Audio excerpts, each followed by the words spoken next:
இப்ப பிரிஞ்சு போட்டிக்கிட்டு ஒவ்வொரு சின்னத்துல நின்று ஒவ்வொரு சீட்டு எடுத்து போட்டு ஒவ்வொன்று எடுத்து போட்டு அவர்கள் பிறகும் என்ன செய்ய போறாங்கன்னு சொன்னா தனிப்பட்ட ரீதியில தாங்கள்லாம் பிரதிநிதி என்று அந்த பிரதிநிதிகள்ல முன்னுக்கு போற கதைக்கிறதுக்கும் போட்டி போட போறாங்க. போட்டி போடையக்கு என்ன நடக்கும்னு சொன்னா இனியும் சலுகைகள் தான் அவர்களுக்கு கிடைக்குமே ஒழிய எதுவும் மக்களுக்கு நன்மை நடக்கிறதுக்கு சாத்தியம் மற்றும்படி எங்களுக்கோ அவங்களுக்கோ போட்டு ஒரு பிரயோசனம் இல்லை. எந்த அரசாங்கம் வந்து எங்களுக்கு கொண்டு தர போறதும் இல்லை.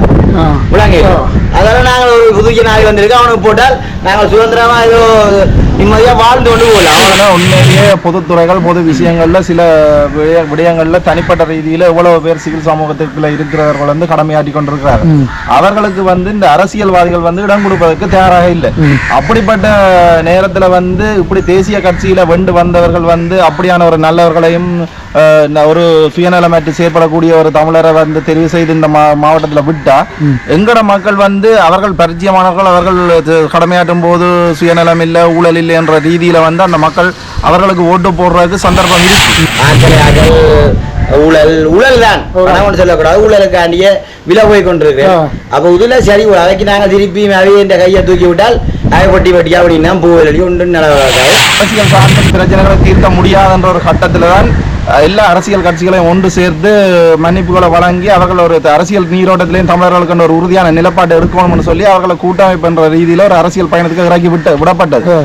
அது 2009ஆம் ஆண்டு யுத்தம் முடிவடைந்ததன் பின் 2010ஆம் ஆண்டு கூட்டமைப்புகளை புதிதாக உள்வந்தவர்களால அழிக்கப்பட்டது சிதைக்கப்பட்டது சொல்லினோம். ஆனா அழிக்கப்பட்டது புதிதாக உள்வந்தவர்களுக்கு அழிக்கப்பட்டு சிதைக்கப்பட்டதுன்றதை தாண்டி அவர்கள் சொன்ன கூற்றுக்கு இடம் கொடுத்த இவர்களுக்குள்ளேயும் சுயநலம் இருந்திருக்கிறது. ஏன்னு சொன்னா தமது கட்சிகள் பாரம்பரியங்கள் தங்கள் இந்த கட்சிகளின் சின்னங்கள் என்றது இல்லாமல் போய்விடுவோம், தாங்கள் எல்லாரும் சேர்ந்து ஒன்றாக பயணிக்கும் போது தாங்கள் இந்த வளைய கட்சிகள் எல்லாம் இல்லாமல் போயிருப்போம் என்று போட்டு தாங்களும் உடனே என்ன செய்யணும்னா பிரிந்து எந்த உடன்படிக்கை இதுதான் இளம் சமுதாயம் இந்த அண்ணன் எங்கட தேசிய இது எங்கட விடுதலை அழிஞ்சோடனே எல்லாரும் பிலா போயிட்டு நாங்க யாருலயுமே நம்பிக்கையும் இல்லை.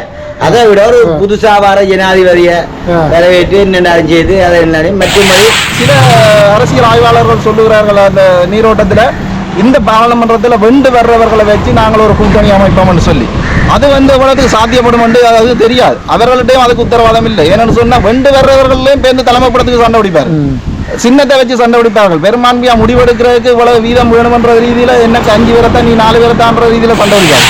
நானும் வந்து ஒரு காணாமல் ஆக்கப்பட்ட ஒரு குடும்பத்தில் ஒரு வலிவேதனை அனுபவித்து கொண்டிருக்கப்படுறேன். நான் எமது 2009ஆம் ஆண்டுக்கு பிறகு பொது மன்னிப்புகளோடாகவும் அதாவது புனர்வாழ்வு அளிக்கப்பட்ட விடுதலை புலிகள் விடுதலை செய்யப்பட்டது போல இந்த பயங்கரவாத தடை சட்டத்தில் இதுக்கு முதல் கனவேர் கைது செய்யப்பட்டு சிறையில் இருப்பதாக அறிய முடிகிறது. அப்படி சிறையில் இருக்கும் இளைஞர்கள் அவர்கள் இளைஞர்கள் என்ற வயசை தாண்டி அவர்கள் இந்த காலங்கள் எங்கேயோ போயிருக்கும். அந்த சிறையில் இருக்கிற தமிழ் அரசியல் கைதிகள் எதுவித எத்தனை ஆண்டுகள் தண்டனைக்கு அவர்களுக்கு தண்டனைகள் குற்றப்பட்டிருந்தாலும் 2009ஆம் ஆண்டுக்கு பிறகு பயங்கரவாத தடைச்சட்டம் என்ற ஒன்று இருக்கையிலே புலிகள் என்று புனர்வாழ்வு அளிக்கப்பட்டு நேரடியாக விடப்பட்டு இருக்கையில அதுக்கு முதல் புலிகளுக்கு உதவியவர்கள் ஆயுதம் வைத்திருந்தோர் அப்படி என்ற குற்றச்சாட்டுகளில் பயங்கரவாத தடைச்சட்டத்தில் கைது செய்து வச்சிருக்கப்பட்டிருக்கிறவர்கள் வந்து பொது மன்னிப்பு ஊடாக வெளியில விடுவோம். ஏவன் டிராவலிங் நேரல் அனைவருக்கும் வணக்கம். இப்போ நான் வந்து தொடர்ந்து இப்போ அரசியல் சம்பந்தமான வீடியோக்களை தான் உங்களுக்கு தந்து கொண்டிருக்கிறேன்.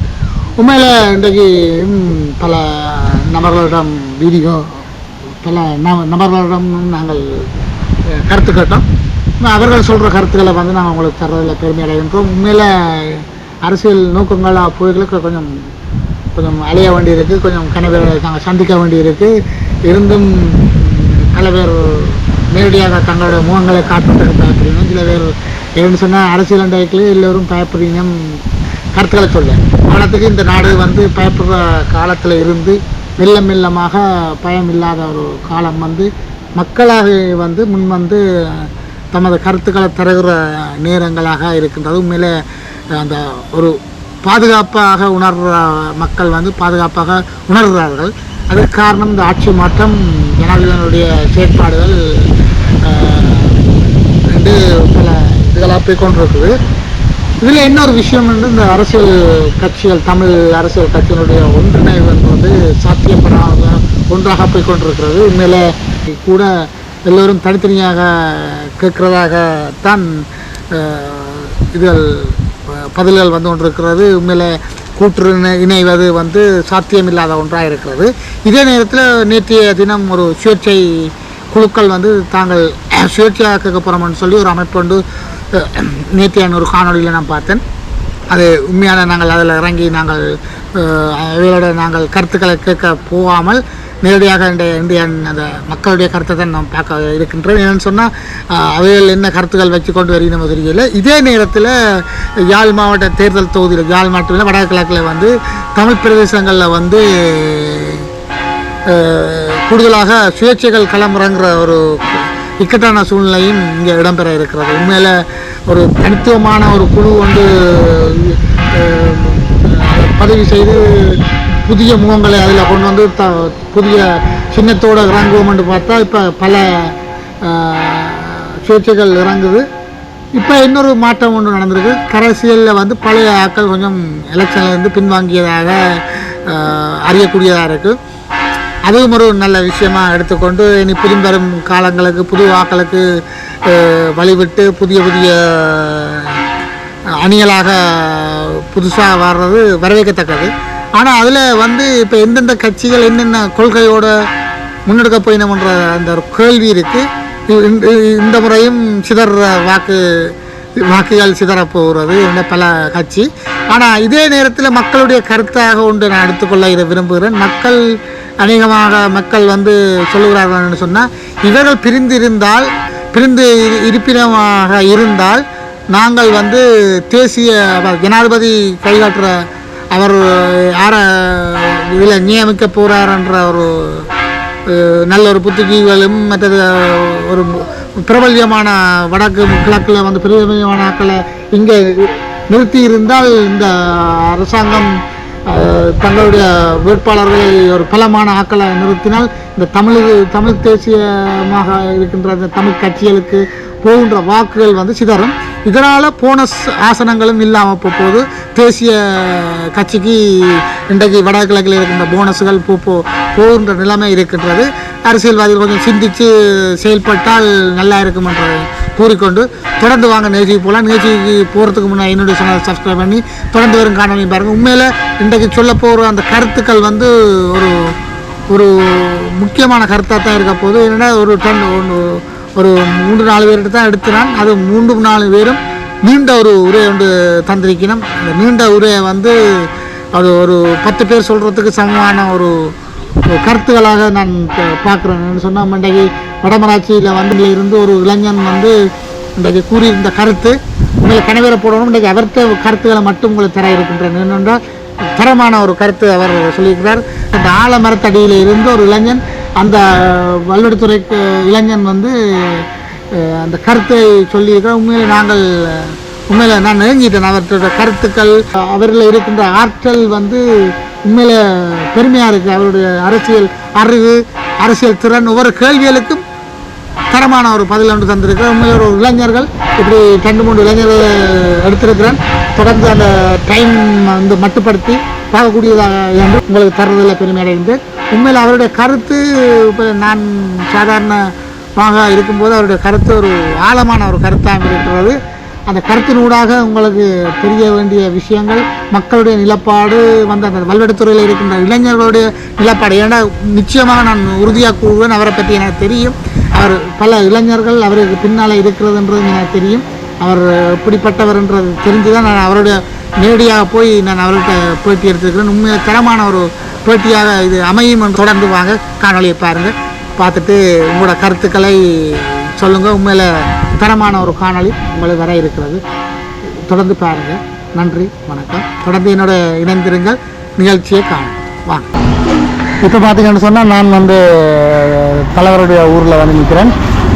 பார்த்தீங்கன்னா தலைவர்கிட்ட வீடு அந்த இதுக்கு முன்னால் இருக்க ஆக்கள்கிட்ட கருத்து கணிப்பு கொண்டு எடுப்போம். இப்போ மக்களுடைய என்னென்னு சொன்னால் இன்றைக்கு வருகிற பார்லமெண்ட் எலெக்ஷன் வருது தானே, அதில் வந்து இந்த தமிழ் கட்சிகள் எல்லாம் சிதஞ்சு போய் நிற்கணும்.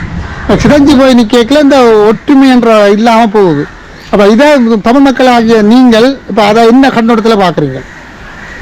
அதை வந்து நாங்கள் பார்க்குறது வந்து என்னென்னு சொன்னால் அவைய வந்து எதிர்காலத்தை தாங்கள் சுயநலமாக கொண்டு தான் அவையில் இப்படி செயற்படினோம்னு தான் நாங்கள் என்ன தோணுது.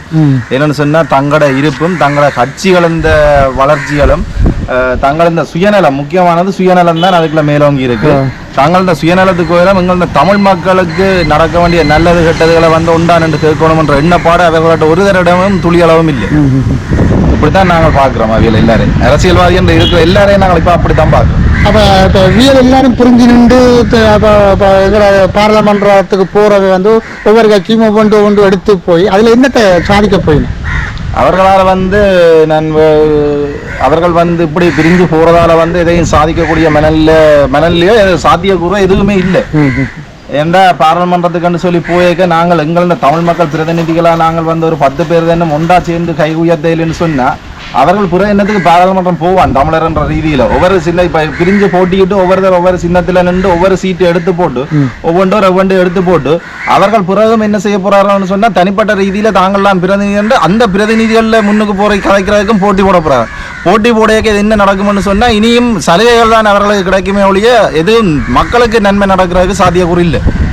இப்ப என்னன்னு சொன்னா இப்ப தமிழ் மக்கள் இப்படி புரிஞ்சு நிக்கிறதால இப்போ தேசிய அரசாங்கம் வந்து இப்போ சிங்கள வந்து மாற்றம் நடந்து ஜனாதிபதி மாறி இருக்கிறார். உண்மையில ஒரு 75 வருஷத்துக்கு அப்பால அந்த ஒரு புரட்சிகரமான ஒரு மாற்றம் நிகழ்ந்தது. அந்த அவர் வந்து இப்போ வடக்குல ஆளுநரை போட்டிருக்கிறார், ஒரு தமிழால ஒரு நல்ல ஆளை போட்டிருக்கிறார். அதே மாதிரி அவர் தந்த கட்சியினூடாக இங்கே ஒரு பலமான ஆளை இல்லாட்டி பலமான ஒரு புத்திஜீவியோ இல்லாட்டி பலமான ஒரு அரசியல்வாதிய பலமான ஒரு படித்தவர்களை கொண்டு வந்து அவர் முன்னிறுத்தினால் மக்கள் என்ன செய்வார்? அதாவது தமிழ் மக்களுக்கு பரிச்சயமான ஆக்களை இப்போ என்னன்னு சொன்னா உண்மையிலேயே பொதுத்துறைகள் பொது விஷயங்கள்ல சில விடயங்கள்ல தனிப்பட்ட ரீதியில எவ்வளவு பேர் சிவில் சமூகத்துக்குள்ள இருக்கிறவர்கள் வந்து கடமையாற்றி கொண்டிருக்கிறார்கள். அவர்களுக்கு வந்து இந்த அரசியல்வாதிகள் வந்து இடம் கொடுப்பதற்கு தயாராக இல்லை.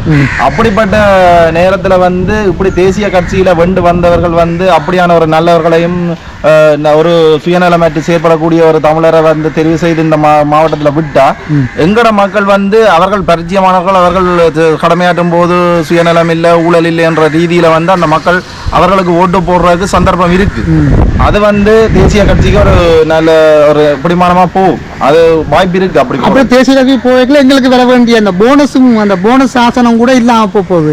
உண்மை அப்படி போயிருக்க போனஸ் ஆசனங்கள் கிடைக்காது எங்களுக்கு. அந்த அறிவு இப்ப நான் பல இடத்துல நான் கேள்வி கேட்ட இடத்துல வந்து மக்களுக்கு இருக்கிற அறிவே அரசியல்வாதிகளுக்கு எல்லாம் தெரியும், அது அவர்களுக்கு தெரியும். ஆனா அவர்களுக்கு வந்து என்ன பிரச்சனைன்னு சொன்னா நான் தலைவரா நீ தலைவரான்ற போட்டிகளும் மற்றது நான் தலைவர் என்ற பதவியை வச்சிருந்தால் அதுக்கு கிடைக்கக்கூடிய சலுகைகளும் பின்னாலே அவர்களுக்கு கிடைக்கக்கூடிய சலுகைகளும் தான் இதுக்கு காரணம் போல தோணுகிறது. ஏன்னு சொன்னா அரசியல்வாதிகளை பிரிக்கிறது வந்து அவர்களுக்கு தனிப்பட்ட ரீதியில் கிடைக்கக்கூடிய சலுகைகளும் சுயநலமான எண்ணங்களும் தான் மக்களை பிரிக்குது, அவர்களையே பிரிக்குது. அப்படி இருக்குன்னு சொல்றீங்க. அப்ப இந்த இளம் மக்கள் இளம் வாக்காளர் இருக்கிறேன் தானே. இப்ப நீங்கள் கூடுதலா இந்த வல்வடித்துறையை பொறுத்தவரையில நீங்கள் எல்லாரோடையும் பரிச்சயமான ஆள் எனக்கு தெரியும். உங்களை பற்றி தெரிஞ்சபடி தான் கேட்கிறோம். பல இளைஞர்கள் உங்களுக்கு பின்னால் இருக்கீங்க என்றும் எனக்கு தெரியும். அதோடைய கண்ணோட்டங்கள் அந்த இளைஞர்கள் வந்து இப்ப இந்த கட்சிகள் இந்த நிலைமையை பற்றி என்னென்று இதில் கலைச்சு கொள்றேன். இப்போ வளர்த்துறையில் இப்போ நான் பல இளைஞர்களோட கலைச்சிருக்கேன். அவர்கள் வந்து என்னென்னு சொன்னால் இந்த வருடங்கள் வந்து சின்னத்தை பார்த்து போடுவதில்லை என்று சொல்லியும் நாங்கள் வந்து புதிய முகங்கள் இப்போ இருப்பதற்குள்ளேயே இதுவரைக்கும் நாங்கள் பாராளுமன்றத்தில் தெரிவு செய்யப்படாத இருக்கிற நபர்கள் மற்றது வந்து ஒரு எங்களுக்கண்டு பொது வழியில வந்து ஒரு சமூக வலைத்தளங்கள்லயோ இதுகள்லயோ வந்து எங்களுக்கண்டு குரல் கொடுத்த நபர்களை இனங்கண்டு அவர்கள் எந்த சின்னத்துல வந்தாலும் நாங்கள் அவர்களுக்கு வாக்களிக்கிறோம் என்ற ஒரு மனநிலையில இளைஞர்கள் இருக்கிறாரு. இப்ப இந்த அரசியலுக்கு அப்பால இப்ப நாங்கள் இந்த தேர்தலுக்கு அப்பால ஒரு சின்ன ஒரு விஷயம் ஒன்று கேட்க போறோம். இந்த தேசியம் ஒன்று இருக்குல்ல, தமிழ் தேசியம் ஒன்று.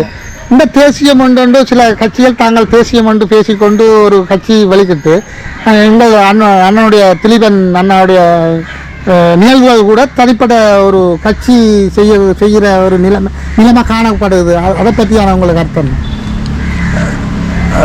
இதில் வந்து நாங்கள் வந்து இந்த அர்த்தத்தை வந்து நேரடியாக சொல்றதுக்கு கொஞ்சம் சங்கடப்பட வேண்டியதான் இருக்கு. ஏன்னு சொன்னா அவர் வந்து ஒரு தனிநபருக்குரியவோ தனி கட்சிக்குரியவரோ அல்ல. அவர் வந்து ஒட்டுமொத்த தமிழர்களுக்கும் உரியவர். அவர் வந்து ஒரு ஆயுதத்தை தூக்கி போராடினாலும் தங்களாலையும் சாத்வீக வழியில போராட முடியும் என்று சொல்லி சாத்வீகத்தில் போராடி அதுவும் காந்தியம் என்று சொல்லக்கூடிய நாடு இந்தியாவுக்கு இந்த தலையீடு இருக்கின்றபடியால இந்தியாவிலே இதை தலையிட்டு இந்தியாவுக்கு காந்தியத்தை விட மேலான ஒரு நிலப்பாட்டில் இருந்து தன் உயிரை துறந்தவர். அவரை வந்து எந்த ஒரு கட்சியுமே வந்து தனிப்பட்ட ரீதியில் சொந்தம் கொண்டாட இயலாது. அது வந்து எந்த மாதிரியான ஒரு ஆரோக்கியமான இல்ல, அது வந்து என்னன்னு சொன்னா இந்த இப்ப வந்து இலங்கையில போற சூழ்நிலையில இவரும் வந்து முன்னுக்கு போறதுக்கு பயப்படுற மக்கள்கிட்ட தேசிய உணர்வுகளும் உள்ளுணர்வுகளும் இருந்தாலும் அவர்கள் வந்து முன்னுக்கு போற பயப்படைக்க இவர்கள் வந்து ஒரு ஊர்தியை கொண்டு வரைக்க அந்த ஊர்தியை இவர் கொண்டு வர்றாரு மக்கள் பார்க்கல. அட இது திலிவண்ணாக்கு வருது என்ற ரீதியில சிறுவர்களையும் பிள்ளைகளையும் தூக்கி மேலே அவர்களுக்கு ஏற்றி அஞ்சலி செலுத்த வச்சு அதை நாங்கள் அவருக்குரிய உணர்வாகத்தான் பார்க்கிறோமே ஒழிய இவர்கள் இந்த ஊர்தியை கொண்டு வருவதால் மட்டும் இந்த ஊர்திக்கு பின்னால் அவர்கள் மக்கள் ஒன்றிணைந்து சென்று விடுவார்கள் என்று நான் நம்புகிறேன். அது ஓகே, இப்போ நான் அது சரியா இருக்கு. இப்போ நீங்க சொல்ற கருத்து இருந்தாலும் எனக்கு என்னன்னு சொன்னா அந்த அவங்க வந்து அதை வச்சுக்கொண்டு தங்களை தேசியத்தை அரசியலை பாவிக்கணுமோன்ற ஐயப்பாடும் எனக்கு இருக்கு. நான் அதை உண்மை அதை நான் நிறைய பேர்கிட்ட இப்போ இது சம்பந்தமா என்ன சில பேர் வேற ஆலோசனைகள் கேட்க ஏன் என்ன இப்படி எல்லாம் இருக்கா. அப்ப நான் சொன்னேன், தமிழரால தனியாக எல்லா அரசியல் சார்ந்தும் பிரச்சனைகளை தீர்க்க முடியாதுன்ற ஒரு கட்டத்தில் தான் எல்லா அரசியல் கட்சிகளையும் ஒன்று சேர்த்து மன்னிப்புகளை வழங்கி அவர்கள் ஒரு அரசியல் நீரோட்டத்திலையும் தமிழர்களுக்கு ஒரு உறுதியான நிலப்பாடு எடுக்கணும்னு சொல்லி அவர்களை கூட்டமைப்புன்ற ரீதியில் ஒரு அரசியல் பயணத்துக்கு இறக்கி விடப்பட்டது. அது 2009ஆம் ஆண்டு யுத்தம் முடிவடைந்ததன் பின் 2010ஆம் ஆண்டு கூட்டமைப்புகளை புதிதாக உள்வந்தவர்களால அழிக்கப்பட்டது சிதைக்கப்பட்டதுன்னு சொல்லினோம். ஆனா அழிக்கப்பட்டது புதிதாக உள்வந்தவர்களுக்கு அழிக்கப்பட்டு சிதைக்கப்பட்டதுன்றதை தாண்டி அவர்கள் சொன்ன கூற்றுக்கு இடம் கொடுத்த இவர்களுக்குள்ளேயும் சுயநலம் இருந்திருக்கிறது. ஏன்னு சொன்னா தமது கட்சிகள் பாரம்பரியங்கள் தங்கள் இந்த கட்சிகளின் சின்னங்கள் என்றது இல்லாமல் போய்விடுவோம், தாங்கள் எல்லாரும் சேர்ந்து ஒன்றாக பயணிக்கும் போது தாங்கள் இந்த வளைய கட்சிகள் எல்லாம் இல்லாமல் போயிருப்போம் என்று போட்டு தாங்களும் உடனே என்ன செய்யணும்னா பிரிந்து தாங்கள் இந்த கட்சிகள் சின்னத்தை பாதுகாக்கிற முயற்சியிலே இருக்கிறமே ஒழிய இப்ப நாங்கள் கூடிய ஒரு வயசுல நாங்கள் நினைச்சாங்க நேரடியாக சொல்றோம் தமிழ் தேசிய மக்கள் முன்னணி என்ற கட்சி வந்து பதிவு செய்யப்பட்டு வந்திருந்தா நாங்களும் அவர்களுக்கு பின்னால பயணித்திருப்போம். அவர்கள் பதிவு செய்யப்படவும் இல்லை. தமிழ் காங்கிரஸ் என்ற ரீதியில் அவர்கள் சைக்கிள் சின்னத்தில் தொடர்ந்து பயணிக்கப்படுறார். அந்த கட்சி இந்த செயற்பாடு நமக்கு ஒரு ஆரோக்கியமான விடயமா தெரியல. அதனால வந்து நாங்கள் அவர்களுக்கு பின்னாலேயும் அணிதிரள்றதுக்கு தயாராக இல்லை. நாங்கள் வந்து ஒரு நல்லவர்கள் வரணும், நல்லவர்களுக்கு பின்னால் அணிதிரண்டு அவர்களை எங்களது பிரச்சனை சார்ந்து கதைக்க வைக்கணும் என்ற ரீதியில் ஏறக்கூடிய அளவுக்கு செயற்படுவோம். இப்போ கூட்டமைப்புலேருந்து முதலாவது பிரிஞ்சவை வந்து அவையெல்லாம் அவையல் தான் 2010 முதலாவது பிரிஞ்சவை. ஆனால் அதுக்கு பிரிவுக்கு காரணமாக சொல்லப்பட்டது வந்து 3 ஆசனங்கள் வெற்றி ஆசனங்களோட இருக்கும் பொழுது ஒரு ஆசனத்தை அடுத்த 2010 தேர்தலில் தருவதாக அதை எங்களுக்கு ஆசனத்துக்காகத்தான் அவையல் கட்சி பிரிஞ்சிருக்கணும். அந்த ஆசனத்தை கேட்ட பொழுது அவர்கள் என்ன செய்வாங்க, அந்த ஆசனத்தை முற்றாக வைத்து கொண்டு அவர்கள் அந்த ஒரு ஆசனம் இல்லை வேண்டாம் நாங்கள் வெற்றி ஆசனம் 3 வச்சிருக்கோம்னு சொல்லி போஸ்ட் பண்ணி கதைச்சு 3 ஆசனத்தை திருப்பி எடுத்து அவர்கள் அந்த கட்சியோட தமிழ் தேசிய கூட்டமைப்பு ரீதியில் பயணிச்சிருக்கலாம். ஆனால் அவர்களுக்கும் ஒரு காரணம் தேவையாகப்பட்டிருக்க இருக்கிறது அந்த கட்சியை தமிழ் தேசிய கூட்டமைப்பிலிருந்து பிரிவதற்கு. அதனால் தானே இன்னும் தெரியவில்லை வெளியில வந்த பிறகு தமிழ் தேசிய கூட்டமைப்பு இருக்கைகள் இல்லாத கதைகள் எல்லாம் இப்ப கதைக்கணும். எல்லாரும் மாறி மாறி கதைக்கணும். இப்ப கண்டதையும் கதைக்கணும். அவியல் அப்படி செய்தவை இவியல் இப்படி செய்தவை வேண்டும் மாறி மாறி கதைக்கணும். ஆனா 2009க்கு முன்னுக்கு இவர் எந்த அரசியல்வாதியுமே இந்த வேலை வந்து கதைக்கல தான். எல்லாரும் ஒன்றா தானே பயிற்சி. அந்த நேரம் ஒன்றாக சொல்லி இருக்கலாம் தானே, துணிவு இருந்திருந்தால் இவர்கள் தப்பானவர்கள் இவர்களோட நாங்கள் சேர்ந்து பயணிக்க தயாரில்லைன்னு சொல்லி முடிச்சு கொண்டு போயிருக்கலாம். இப்ப அந்த நேரம் உண்டாயிருந்தபடி இப்ப வெளியால வந்த அப்புறம் சுயநலத்தை மாறி மாறி கதைக்கிறவர்களை பற்றி எங்களுக்கு இன்னும் வெறுப்பு தான் இருக்கே ஒழிய அவர்கள் வந்து எங்களுக்கு மக்களுக்கு வேற இணைஞ்சு போவார்கள்ன்றதுக்கு நான் சாத்தியக்கூறு இல்லை.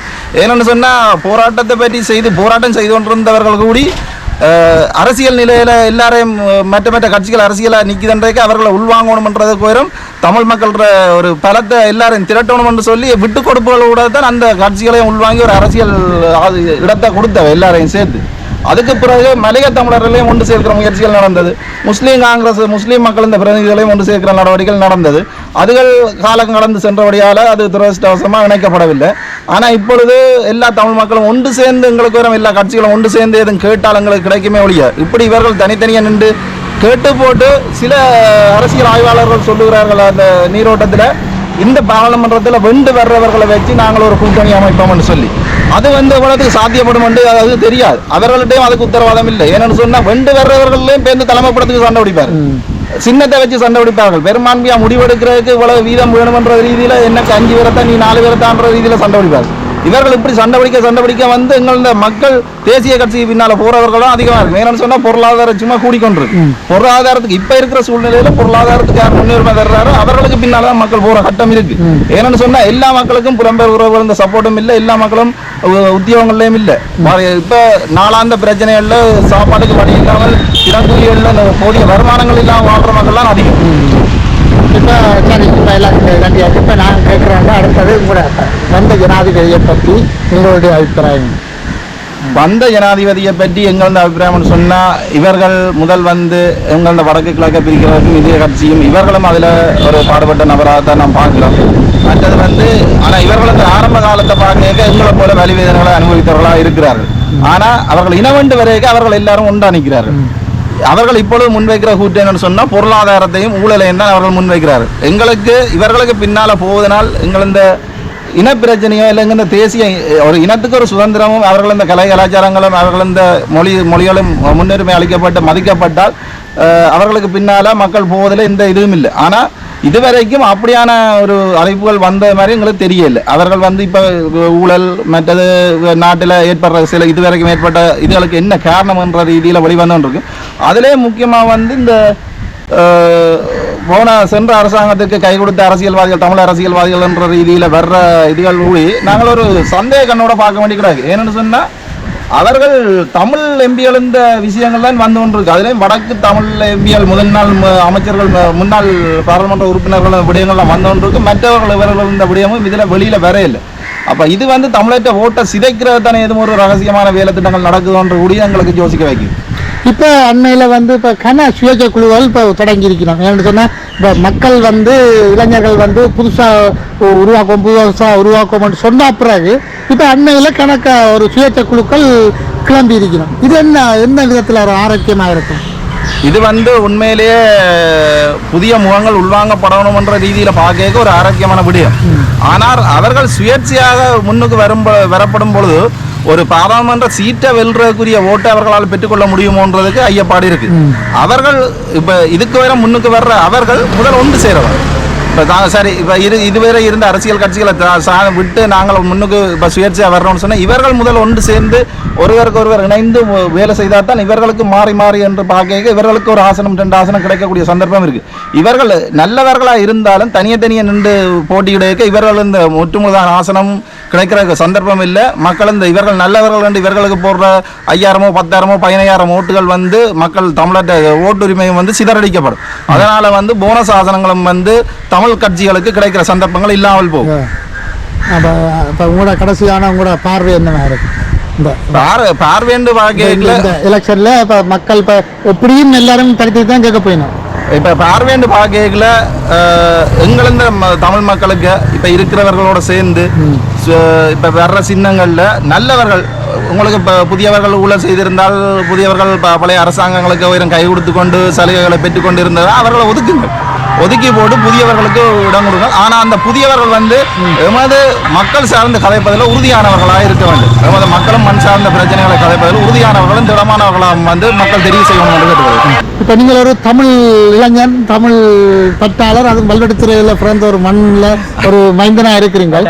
இப்போ இப்போ வருகின்ற ஜனாதிபதிகிட்ட நீங்கள் நேரடியாக போய் உங்களுக்கு என்ன தேவை என்னன்னு அவர்கிட்ட என்ன கேள்வி கேட்க நீங்கள் ஆசைப்படுவீங்க? அப்படி ஒரு சந்தர்ப்பம் எங்களுக்கு கிடைத்தால், அதாவது எனக்கு கிடைத்தால், நான் வந்து முதலாவதாக கேட்பது வந்து நானும் வந்து ஒரு காணாமல் ஆக்கப்பட்ட ஒரு குடும்பத்தில் ஒரு வலிவேதனை அனுபவித்து கொண்டிருக்கப்படுறேன். நான் எமது 2009ஆம் ஆண்டுக்கு பிறகு பொது மன்னிப்புகளோடவும் அதாவது புனர்வாழ்வு அளிக்கப்பட்டும் விடுதலை புலிகள் விடுதலை செய்யப்பட்டது போல இந்த பயங்கரவாத தடை சட்டத்தில் இதுக்கு முதல் கனவேர் கைது செய்யப்பட்டு சிறையில் இருப்பதாக அறிய முடிகிறது. அப்படி சிறையில் இருக்கும் இளைஞர்கள், அவர்கள் இளைஞர்கள் என்ற வயசை தாண்டி அவர்கள் இந்த காலங்கள் எங்கேயோ போயிருக்கும். அந்த சிறையில் இருக்கிற தமிழ் அரசியல் கைதிகள் எதுவித எத்தனை ஆண்டுகள் தண்டனைக்கு அவர்களுக்கு தண்டனைகள் குற்றப்பட்டிருந்தாலும் 2009ஆம் ஆண்டுக்கு பிறகு பயங்கரவாத தடைச்சட்டம் என்ற ஒன்று இருக்கையிலே புலிகள் என்று புனர்வாழ்வு அளிக்கப்பட்டு நேரடியாக விடப்பட்டு இருக்கையாக அதுக்கு முதல் புலிகளுக்கு உதவியவர்கள், ஆயுதம் வைத்திருந்தோர் அப்படி என்ற குற்றச்சாட்டுகளில் பயங்கரவாத தடைச்சட்டத்தில் கைது செய்து வச்சிருக்கப்பட்டிருக்கிறவர்கள் வந்து பொது மன்னிப்பு ஊடாக வெளியில விடணும். அதை நாம் வந்து ஜனாதிபதியிட்ட முன்வைப்பேன். அதை விட எங்களுக்கு வந்து நாங்க கடத்தொழில் சமூகத்தை சார்ந்து இருக்கிறபடியால கடத்தொழில வந்து நிறைய பிரச்சனை எங்களுக்கு வந்து நாங்கள் நித்தம் அதாவது பாரம்பரிய முறைப்படி இலங்கை சட்டத்தை மதித்து தொழில் செய்து கொண்டிருக்கிற நாங்கள் எங்களோட தொழிலை நாங்கள் நிரந்தரமாக செய்ய முடியல. எங்களுக்கு வந்து அந்நிய சக்திகள் அதாவது அந்நிய நாட்டு மீன்பிடியாளர்கள் இந்த தாக்குதல்கள் நிறைய இருக்கு. அது தாண்டி உள்ளூர் மீனவர்களுக்குள்ளேயும் வந்து எங்களுக்கு முரணான மீன்பிடி தொழில்களை செய்வதனால நிறைய மீனவர்கள் பாதிக்கப்பட்டுள்ளார்கள். அது எல்லா ஒரு பக்கத்தால வகையில் அவர்கள் உழைத்து கொண்டு போவார்கள், மற்றவர்கள் சரியான கஷ்டப்படுவார்கள். அப்போ எல்லா மக்களும் சமமாக வாழணும்னு சொன்னால் தடை செய்யப்பட்ட தொழில்களிலிருந்து அந்த அதுகள் வந்து எந்தவித சலுகைகளும் இல்லாமல் எந்தவித இதுவும் இல்லாமல் அந்த தடை செய்யப்பட்ட பொழுது தடை செய்கிறோம்னு சொன்னால் முட்டாக தடை செய்யும் அல்ல. அது தடை செய்யப்பட்டு இருக்குன்னு சொல்லி இருக்கைகளை என்னென்ன அந்த தொழில் நடக்குது, எப்படி நாங்கள் மற்ற பக்கத்தால் மீன்பிடியில நம்பி இருக்கிற நாங்கள் மீன்பிடியில பாதிக்கப்பட்டு கொண்டு இருக்கிறோம்ன்றதெல்லாம் எங்களுக்கு தெரியுதில்லை. என்னென்ன அந்த தொழில் தடை செய்யப்பட்டு இருக்கைக்கு இலங்கைக்கு நடக்குதுன்றதை அறிய முடியாமல் இருக்கு. அதே மாதிரி இந்த உர பிரச்சனை ஒன்று நாங்கள் கேள்விப்பட்டாங்க. நிறைய விவசாய நிலங்கள் வந்து விவசாயம் செய்வதை விட வித்து போட்டு போகலாம் ஏன்னு சொல்லி அப்படின்ற நிலையில் விவசாய மக்கள் கூடி சரியான கஷ்டப்பட அனுபவித்து கொண்டிருக்கிறார்கள். மற்றது அவர்களுக்குரிய விளைபொருட்களுக்குரிய விலை இல்லை. அவர்கள் விளைய வைக்கிற பொருட்களுக்கு சரியான அரசாங்கத்தால் சரியான மதிப்பீட்டு விலைகளை அறிவிப்பதும் இல்லை. உள்ளூர் உற்பத்திகளுக்கு வந்து ஊக்குவிப்பு கொடுக்கணும்ன்றது. மற்றது உள்ளூர் சார்ந்த தொழிற்சாலைகளை நிறுவி வேலை வாய்ப்பை அதிகப்படுத்தணும்ன்றதான் எங்கள் இந்த ஒரு கேள்வியா ஒரு கூட்டியா இருக்கும் ஜனாதிபதியிட்ட முன்வைக்கிறது. இந்த விஷயத்துல நான் ஒன்று உங்களுக்கு சொல்ல வேணும். நேற்றைய தினம் முதலாவது விஷயமாக ஆளுநர் வந்து விவசாய கண்காட்சிக்கு வந்திருக்கிறார். அவர் முதல் எடுத்த கூட்டு இந்த புரோக்கர்களை இல்லாமல் ஆக்குறதுக்கு சந்தையில் ஒரு நல்ல ஒரு விஷயம். அவர் வேதநாயகம் ஐயா அவர்களால் நேற்று என்னுடைய காணொலியை நீங்கள் பார்த்திருப்பீங்கள். அதுவும் ஒரு வரவேற்கத்தக்க விஷயம். அவர் அதை அந்த பொருளை பேசியிருக்கிறார். உண்மையிலேயே இது வந்து ஒரு நல்ல விடயம். ஏன்னு சொன்னா நிதியை வச்சிருக்கிற புரோக்கர்கள்லாம் இடையில அதாவது ஒரு பொருளை உற்பத்தி செய்கிறவர்களை விட 2 மடங்கு லாபத்தை பெற்றுக்கொண்டு போறவர்கள் வந்து அவர்கள் இல்லாமல் ஒழிக்கப்பட்டால் நேரடியாக விற்பனை செய்பவர்களும் உற்பத்தியை செய்பவர்களும் வந்து ஒரு தன்னிறைவான ஒரு பொருளாதாரத்துக்கு வருவார்கள் என்றது ஒரு நல்ல ஒரு அபிப்பிராயம். நன்றி. பார்லமெண்ட் எலெக்ஷன் வரப்போது அதுல வந்து தமிழ் கட்சியில எல்லாம் பிரிஞ்சு நிக்கணும். இவியல் வந்து உலகம் போய் எங்களுக்கு தமிழாக்களுக்கு என்ன செய்ய போயினோம், இனி என்ன செய்ய போயினோம், தமிழ் மக்கள் இனி என்ன செய்ய வேணும்ன்றத சொல்லணும். அவங்க கூட்டமைப்பு எங்கட கூட்டமைப்பு ஒன்றும் செய்ய மாட்டாங்க, எதுவும் நடக்க போறதும் இல்லை, எந்த அரசாங்கம் வந்து எதையும் கொடுக்க போறதும் இல்லை. முதலாவது ஆனால் நாங்கள் இருக்கிறது வாழ்றதுக்கு நிம்மதியா இருக்கிறதுக்கு அவனுக்கு ஓட்டப்பட வேண்டிய இருக்கு. இப்போ வந்த ஜனாதிபதிக்கு மற்றும்படி இவங்களுக்கோ அவங்களுக்கோ போட்டு ஒரு பிரயோசனம் இல்லை. எந்த அரசாங்கம் வந்து எங்களுக்கு கொண்டு தர போறதும் இல்லை. அதெல்லாம் நாங்கள் ஒரு புது ஜனாதிபதி வந்திருக்கோம், அவனுக்கு போட்டால் நாங்கள் சுதந்திரமா ஏதோ நிம்மதியா வாழ்ந்து கொண்டு போகலாம். அவ்வளவுதான். அது ஒரு அரசியலா இருந்தாலும் இப்ப நாங்கள் ஒரு தேசியம்பால் ஈர்க்கப்பட்டு நாங்கள் பல 2009க்கு முன்னால் நாங்கள் ஒரு போராட்ட வடிவத்தில் இருந்து விடுதலை புலிகளால் வந்து ஒரு தமிழ் தேசிய கூட்டமைப்பு வந்து உருவாக்கினார். ஆனா 2009க்கு பிறகு பிற்பாடு வந்து கட்சியில இருந்து தங்கள் சுயநலத்துக்காக எல்லாம் பிரிஞ்சு போயினார். இந்த ஒரு கட்டமைப்பை திருப்பி கொண்டு வந்தா தான் எங்களை தேசியத்தோட சேர்த்து கொண்டு போகலாம். அதான் மக்களுடைய நிலப்பாட்டை கேட்க வலிக்கிறாங்க. என்ன நிலப்பாடு? அது நிலப்பாடு என்ன? அதே கொண்டு வர சரியா கஷ்டம் தான். கொண்டு ஆக்கள் ஊழல் தான் சொல்லக்கூடாது. ஊழலுக்காண்டிய விலை போய் கொண்டிருக்கு. அப்ப இதுல சரி அதைக்கு நாங்க திருப்பி அவைய இந்த கையை தூக்கி விட்டால் அவை வட்டியா அப்படின்னா பூவலி ஒன்று நிலவாக்காது. அப்படின்னா அவங்க சொல்ற மாதிரி இப்ப இளம் சமுதாயம் புதுசா வந்து ஒரு கட்சி ஒன்று உருவாயினா தான் நாங்கள் அதை பார்த்து தான் எனக்கு அது இந்த காலகட்டத்துக்கு சாத்தியப்படுமா? கொஞ்ச காலத்துக்குள்ள அதை உருவாக்கி கொண்டு வரது சுயேட்சை ஆண்டைகள் பல சுயேட்சை குழுக்களை முறக்கி வச்சிருக்கிறாங்க. இப்ப அது என்னன்னா வாக்குகளை சிதறடிக்கிறதுக்கு ஒரு வியாபாரம் தான். அதுவும் ஒரு வியாபாரம் தான். அப்ப மக்கள் இந்த நிலைமையில இருக்குன்னு மக்களுக்கே தெரியாம இருக்கணும். ஆனா உண்மையில ஒரு இளம் சமுதாயங்கள் என்ன செய்ய வேண்டிய கட்டம் அது ஒன்று இருக்குதானே. இளம் சமுதாயம் அதான் இளம் சமுதாயத்துக்காக என்ன சொல்ல போறீங்க நீங்க? நாங்கள் அரசியல் படிக்கவில்லை, எங்களுக்கு தெரியாது. ஒரு கதைக்கிறது வாக்கோட பேசுறது அது தெரியுமா? இளம் சமுதாயத்துக்கு நாங்க என்ன சொல்றது? இது ஐயா வன்னியது ஐயா எந்த உடன்படிக்கை இதுதான்.